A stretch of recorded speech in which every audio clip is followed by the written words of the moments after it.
Africa, the game's hardcore server. On top of the potentially lethal heat and disease debuffs, many of the most powerful builds in the game are playable only on the Africa server. The way they go just like right at the trachea. Everyone knows the big names. Like Elephants are the biggest, cheetahs are the fastest, cobras are the most venomous, etc. However, one of the builds that frequently gets overlooked is the hippopotamus. Even though none of their stats are the best in a single category, there are things that they do better than anything else. So today I'm going to give an overview of the hippopotamus's stats and abilities, talk about its good and bad matchups, and where I'd rate it in the overall tier list. So you probably noticed that the hippo stats are, in a word, phenomenal. They have one of the highest HP levels of any land build, second only to the elephant. Normally, builds with... So the answer is yes. What? I mean, I feel like you need a couple weaknesses here and there to be like a realistic build. One unusually high base stat tend to have major shortcomings in other areas, but the hippo simply doesn't. While its intelligence is only average, all the rest of their stats far outclass most other African builds. They have great damage, high defense, and even have great stealth for a build in such a high weight class. But perhaps the most surprising is their mobility level, which relates to how their abilities let them engage in physics engine exploits like I mentioned earlier. So in addition to having relatively high run speed on land, hippos are also unbelievably... Hippos shouldn't be able to run. I feel like that's just unfair. A running hippo? That's like a runaway train. Mobile in the water. Now, normally when designing your character to be fast in the water, you spec into traits like, you know, stubby legs. Things like a streamlined body, fins, flukes, webbed feet, all these things strictly buff water speed, and usually are the go-to for players trying to take their character to new depths in the aquatic meta. The hippo player base decided to do exactly none of that. Instead, that is the opposite of webbed feet. Aquatic meta. The hippo just stumps with a bunch of nails on them. Player base decided to do exactly none of that, instead dumping most of their evolution points into pure bulk and muscle. As a result, hippos are so dense that, unlike most animals, they do not float. This lets them be one of the only builds that can actually use the run movement option underwater with any success. They could have been denser, so yeah, I guess. Hippos, despite not actually being... But I didn't know that. I didn't know that they could just walk underwater. That's pretty cool. To swim grants them near total immunity to slash and bite type damage. Near since total? Claws and teeth simply are too short to pierce their skin. This lets them... So if they just bite you on the like on the neck like the other things, you don't even care? Are you kidding me? Shrug off the vast majority of standard attacks in the African... I mean, yeah, you can shrug off that. The lioness didn't really commit to that attack. It was just like, aw, man. In meta, and is also crucial for letting them survive attacks even from groups of enemies, which is normal because hippos have spec'd into the hairless trait in order to minimize mobility debuffs in the water. They're highly vulnerable to solar damage. In order to mitigate this issue, hippos have spec'd in... Does hair really, like, tangibly slow you down in water? I never really thought about it like that. Actually, maybe I did. Is that why they wear, like, wetsuits and swimsuits? Because of these bad boys. To sweat that grants them UV resistance and, as an added bonus, grants them resistance. Hippos have spec'd into sweat that grants them UV resistance and, as an added bonus, grants them resistance to infection. What? This isn't fair. I want to be a hippo. SPF 90 sweat that's also antibacterial. Another hugely beneficial trait to have when you spend most of your time in unclean water, potentially with open wounds. The only downside is that while active, it gives the hippo players a reddish tint, temporarily lowering their stealth level. Aw, that's so sad. Hippos are now ugly because they're so strong. However, regardless of this fact, they have one of the most damaging bites in the game. On top, we already saw that in the beginning, right? I didn't process that. Well, I wasn't expecting that when we were talking about like it being strictly herbivore, and all it does is eat grass. They're strictly herbivorous and can't gain any XP This is really from cool. meat. I know, right? However, regardless of this fact, they have one of the most damaging bites in the game. On top of the sheer force of the bite itself, which is around a ton by the way, their tusks deal massive damage. If I had that big of a mouth, I feel like I could break a watermelon too, right? Because I know for a fact that I can bite through the shell of a watermelon. And if my I mean, I don't know. Maybe. Maybe, maybe not. No. No. This is a baby hippo. Why'd you bite it? Force of the bite itself, which is around a ton, by the way. Their tusks deal massive damage to anything they puncture. Are we sure that's a hippo bite wound? Offer another important benefit, intimidation. So the most effective intimidation techniques are the ones that can be quickly switched on and off. So the most Consider me intimidated. What the hell is that? Their tusks offer another important benefit, intimidation. So the most effective intimidation techniques are the ones that can be quickly switched on and off. A hippo, yep, there's the intimidation. They can crank up the intimidation to 100 just by opening their mouths. 100. A hippo player with intimidation those tusks are kind of scary. Intimidating things in the entire game. On top of this, the hippo's own attacks can one-shot any of those predators.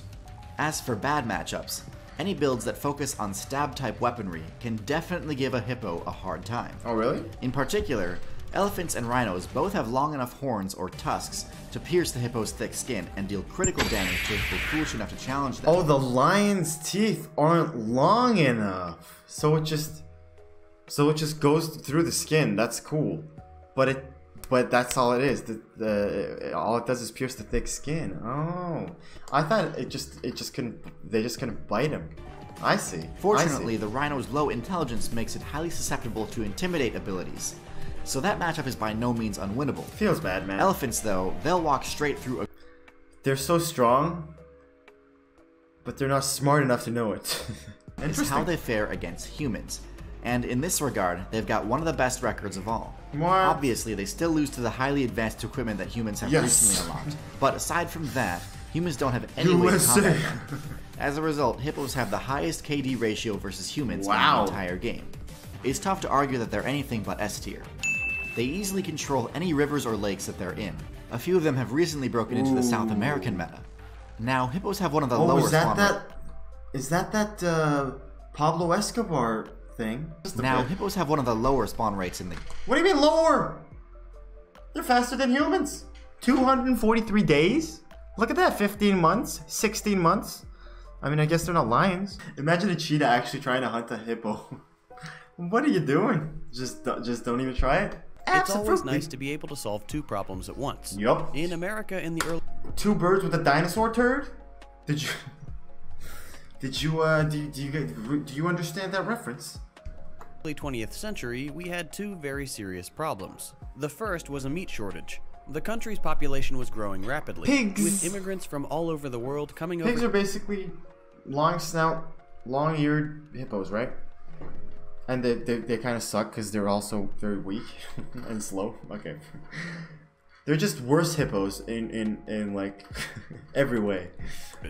The country's population was growing rapidly, with immigrants from all over the world coming over to build their livelihood in booming cities or on what was left of the frontier. With no more land to expand westward and most of the useful cattle grazing land used up, the growing but still modest meat industry was struggling to keep up with demand. The second problem was the explosive proliferation of water hyacinth, an invasive species of plant that was killing fish and clogging waterways across the country. Water hyacinth? Okay. Those are like weeds? That's interesting. To build their livelihood in booming cities or on what was left of the frontier. With no more land to expand westward and most of the useful cattle grazing land used up, the growing but still modest meat industry was struggling to keep up with demand.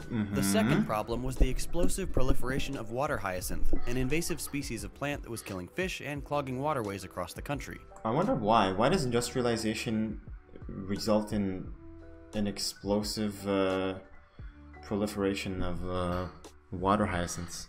That was a big sentence. Oh my god. Like, shouldn't all that, all those oils and gasolines make it harder to live for the water hyacinths? Would I rather be immortal or be paralyzed for 7 years? What do you mean? Would I rather be immortal and be paralyzed? Or? Wait, you think immortal's a bad thing, don't you? That is actually an interesting take. Do I want to be immortal? I think it's a bad thing too, actually. Death is fine. What's wrong with death? Would I rather be immortal or be paralyzed for 7 years? I think I don't want to be paralyzed though. I'll make the best of my life. Listen, there's a lot of things in life that I just can't find the time to do. If I'm immortal and like if I'm like keeping it like a reasonably high health, then I think you know, I think I can use my time well, and I won't get bored and depressed. So I'm gonna be immortal. I will. Being paralyzed for 7 years, that's just unbearable, and I can't imagine what people who actually go through that and longer go through. But I can't imagine it's a fun experience, and I can't imagine it's better than just living forever. But at the same time, if I'm immortal, wait, I might change my answer here. If I'm immortal, listen. If I'm immortal, that means I'm gonna live for infinite years, right? Let's assume that the world is never gonna end. I'm going to live for infinite years. That means it's an inevitability that anything, it's an inevitability that that's gonna happen to me, right? Kind of, I think that's how math works. So it's an inevitability that one day I'm gonna get paralyzed. Which means I'm going to be paralyzed for the rest of my life, which is an eternity. Whoops! I just played myself. But if I can play my cards right and you know, prolong that and you know, not prolong it, push it back as far as I can. And let's say the first time I get paralyzed is 250 years later, and medicine is like insane at that point, and they can cure absolutely anything, like in Rick and Morty. You're good. Then maybe it is worth it. I think it's worth taking the risk. Okay. Final answer. I'm gonna be immortal. It's worth taking the risk instead of the inevitability. I'm going double or nothing, or infinite or nothing. And there we go. I'll be immortal. What do you want? What do you do? What do you pick? Posture check. My bad. The proposed solution would kill two birds with one stone. Introducing the hippopotamus to American waterways would provide a new source of meat, and the giant herbivores would eat the invasive plants. It seemed like a win-win. In some ways, the plan was clever. So the hippos, we're gonna unleash the hippos into the waters and the swamps and they're gonna eat the water hyacinths, and then we're gonna eat them. Bada bing, bada boom.